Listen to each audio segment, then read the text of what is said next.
Nous sommes aujourd'hui le 16 du mois de Hadar. Cette année, pour eux, c'est un peu spécial.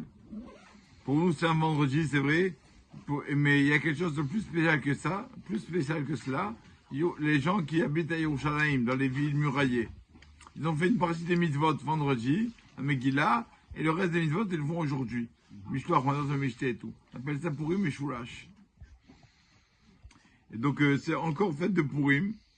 D'ailleurs, il y a une grande divergence. Est-ce qu'on dit, nous qui sommes dans les villes non muraillées, est-ce qu'on doit dire aujourd'hui les supplications ou pas?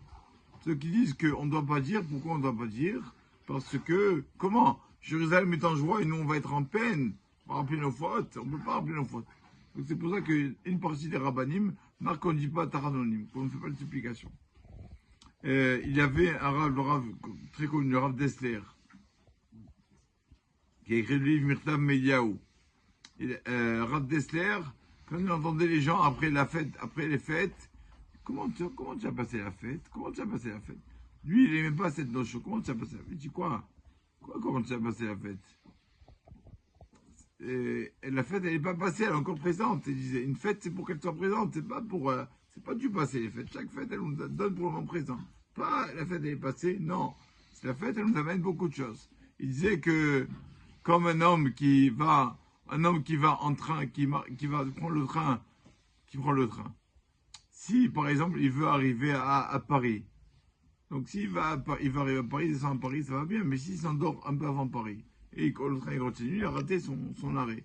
Pareil pour nous, les fêtes sont les arrêts du train, ce sont les fêtes. Les fêtes, chaque fête, on a besoin de se ressourcer. Si on passe une fête sans se ressourcer, alors on a raté l'arrêt, comme on a endormi, on a raté l'arrêt. Tout ça.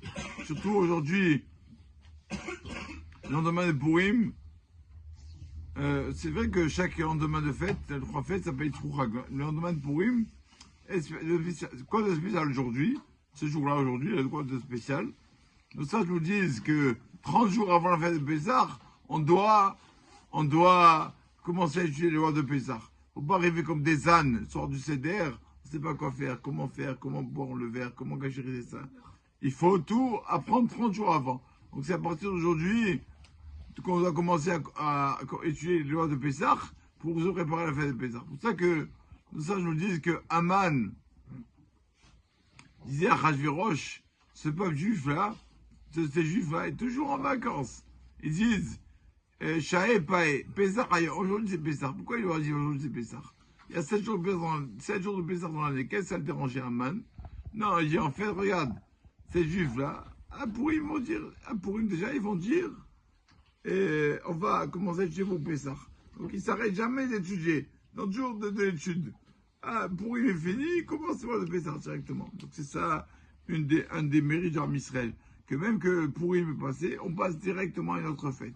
On n'attend pas de la première Géoula à la deuxième Géoula. Donc Géoula de Purim, Géoula de Pessah. On les juxtapose les deux. Donc à nous d'aujourd'hui commencer à ouvrir les lois de Pessah pour savoir comment agir le jour du Seder. Amen.